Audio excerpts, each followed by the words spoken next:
जय माता दी। प्रिय भक्त जनों, आज की इस वीडियो में आप सुनेंगे दशा माता के 5वें दिन की कथा। साथ ही आप सुनेंगे भगवान श्री गणेश की कथा और लपसी तपसी की कहानी। एक नगर में एक बूढ़ी माई रहती थी जो रोजाना मिट्टी के गणेश जी की पूजा करती थी। वह रोजाना मिट्टी का गणेश जी बनाती और फिर पूजा करती, पर जैसे ही बूढ़ी माई गणेश जी की प्रतिमा को स्नान कराती तो मिट्टी के गणेश जी थे वह तो गल जाते। वह बूढ़ी माई बड़ी ही परेशान होती। वह चाहती कि मेरे पास ऐसी प्रतिमा हो जो खराब ना हो, तो कितना अच्छा होता। एक समय की बात है, बूढ़ी माई के घर के पास एक सेठ जी का मकान बन रहा था। तब बूढ़ी माई मकान बनाने वाले मिस्त्री के पास जाकर बोली कि बेटा, मुझे पत्थर की मूर्ति बना दो, मैं गणेश जी की पूजा करती हूँ। मिट्टी का गणेश जी बनाती हूँ तो पानी लगते ही वह तो गल जाता है। मैं तो बूढ़ी हो चली हूँ, मुझसे रोजाना गणेश जी बनाया नहीं जाता, इसलिए बेटा तुम मेरे लिए एक पत्थर का गणेश जी बना दे। गणेश भगवान तेरी सारी मनोकामनाएं पूर्ण करेंगे। तो बूढ़ी माई की बात को सुनकर मिस्त्री कहने लगा कि हम तुम्हारे लिए मूर्ति बनाएंगे, उतनी देर में तो हम अपनी दीवार बना लेंगे। हमारे पास इतना समय नहीं है कि सेठ जी का काम बीच में छोड़कर हम तुम्हारे लिए मूर्ति बनाएं। यह सुनते ही बूढ़ी माई को बड़ा ही दुख हुआ और वह मन ही मन कहने लगी कि भगवान करे तुम्हारी यह दीवार कभी न बने। यह कहकर बूढ़ी अम्मा अपने घर चली गई और मिस्त्री और मजदूर दीवार को बनाने में लग गए। अब दीवार जैसे ही बनाए तो वह टेढ़ी हो जाती।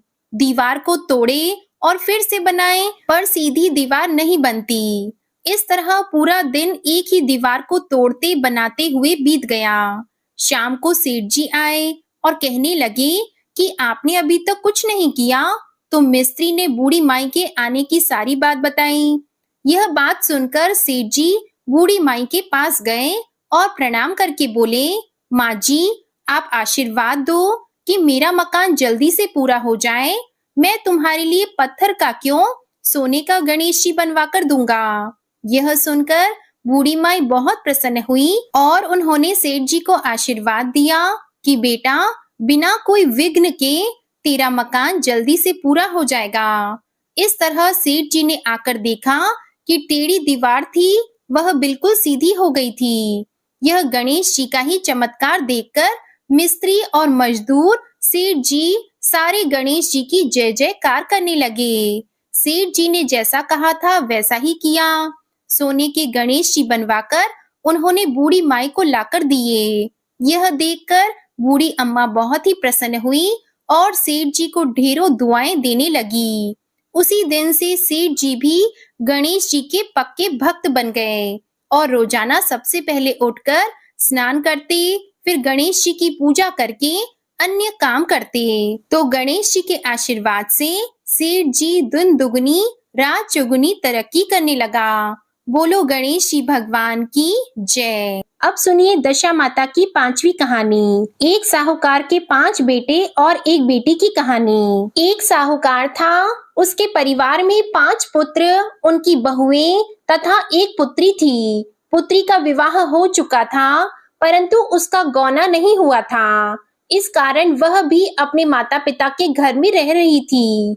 एक दिन साहूकार की पत्नी दशा माता का डोरा ले रही थी। उसकी बहुओं ने भी डोरे लिए। बहुओं ने अपनी सास से पूछा कि क्या ननद के लिए भी डोरा लेना है? तो सास ने कहा हाँ।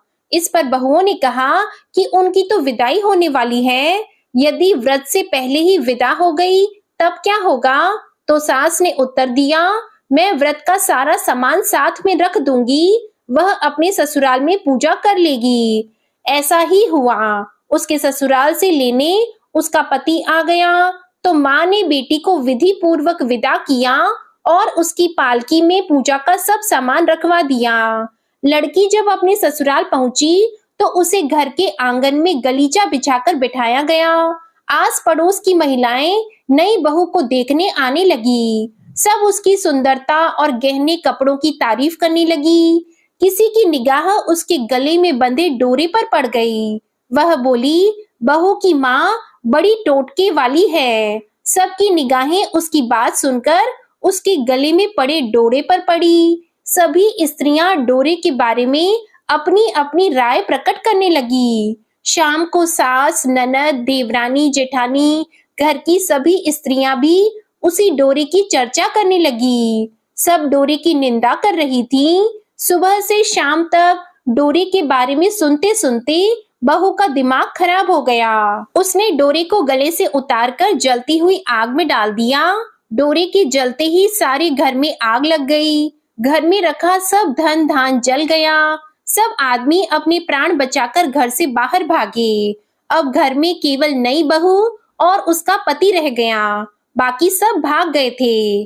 घर का सारा सामान जल गया था। घर में अब न खाने को अन्न था और न ही पहनने के लिए वस्त्र बचे थे। इसलिए दोनों पति पत्नी गांव छोड़कर रोजगार खोजने चल दिए।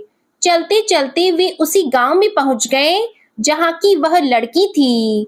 लड़की ने अपने पति से कहा, तुम यहाँ भाड़ झोंको और मैं भी कोई काम ढूंढती हूँ। पत्नी का कहना मानकर वह भाड़ झोंकने लगा और वह स्वयं एक कुएं पर जाकर बैठ गई। उस कुएं पर सारे गांव की स्त्रियां पानी भरने आया करती थी। उस लड़की की भाभियां उस कुएं पर पानी भरने आई, परंतु उन्होंने अपनी ननद को नहीं पहचाना। वे उससे बोली, तुम तो किसी भले घर की लड़की मालूम होती हो। कुछ काम करना चाहती हो तो बोलो। लड़की बोली, काम तो करूंगी परंतु कोई नीच काम नहीं करूंगी। बड़ी भाभी बोली, हमारी ननद ससुराल चली गई है। तुम हमारे बच्चों की देखभाल करती रहना और हमारे घर से सीधा लेकर अपना भोजन बना लिया करना। लड़की इस काम के लिए राजी हो गई। लड़की की भाभियां अपने घर आई और सास से बोली, कुएं पर एक अनाथ लड़की बैठी है। वह हमारे घर रहने और बच्चों की देखभाल करने को राजी है। आप कहो तो हम उसे रख लें। तो सास ने कहा, खुशी से रख लो, परंतु आपस में कलह मत करना। तो सब बहुएं राजी हो गई। वे वापस कुएं पर आई और उसे घर ले आई। वह अपने भतीजे और भतीजियों की देखभाल करने लगी और अपना जीवन निर्वाह करने लगी। एक दिन दशा माता का डोरा लेने का अवसर आया तो सास के कहने पर सब बहुओं ने डोरा लिया। बहुओं ने सास से पूछा कि क्या इस लड़की के लिए भी डोरा लेना है?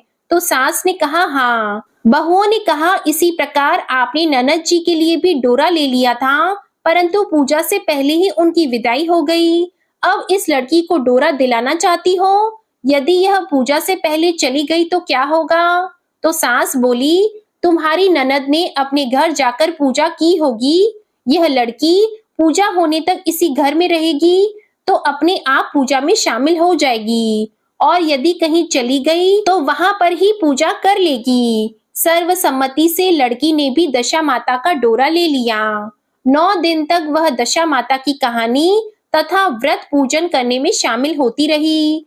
10वें दिन लड़की की माता और बहुओं ने सर से स्नान किया और घर में चौका लगाया तथा पूजन की तैयारी करने लगी। लड़की बहुओं से बोली, यदि कोई पुराना कपड़ा मिल जाए तो मैं भी स्नान कर लूं। बहुओं ने अपनी सास से पूछकर अपनी ननद की साड़ी उस लड़की को दे दी। अपनी पुरानी साड़ी लेकर वह स्नान करने गई।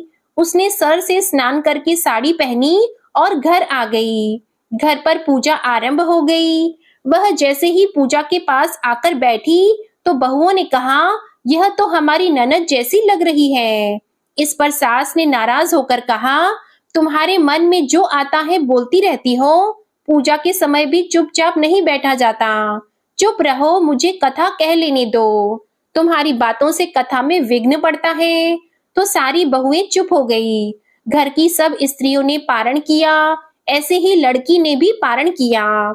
इसके बाद स्त्रियां एक दूसरे का सर गूंथने लगी। एक ने लड़की का सर गूंथना शुरू किया। वह बोली कि जैसी गूंथ सिर में है वैसी ही गूंथ हमारी ननद के सिर में थी। सास नाराज होकर बोली, तुम मेरी बेटी की तुलना इससे क्यों कर रही हो? सास ने बहू को तो डांट दिया, परंतु उसकी बात मन में घर कर गई। उसने लड़की से कहा, आज रात मेरे पास सोना। रात को जब बहुएं सो गई तो उसने लड़की से पूछा, तुम्हारे पीहर में कभी कोई था? उसने जवाब दिया, मेरे 5 भाई और भाभियां थी, तुम जैसे माता पिता थे। उसने फिर पूछा, क्या हुआ? तो लड़की बोली, पीहर में मैंने दशा माता का डोरा लिया था, उसके पूजन से पहले ही ससुराल के लिए विदा हो गई।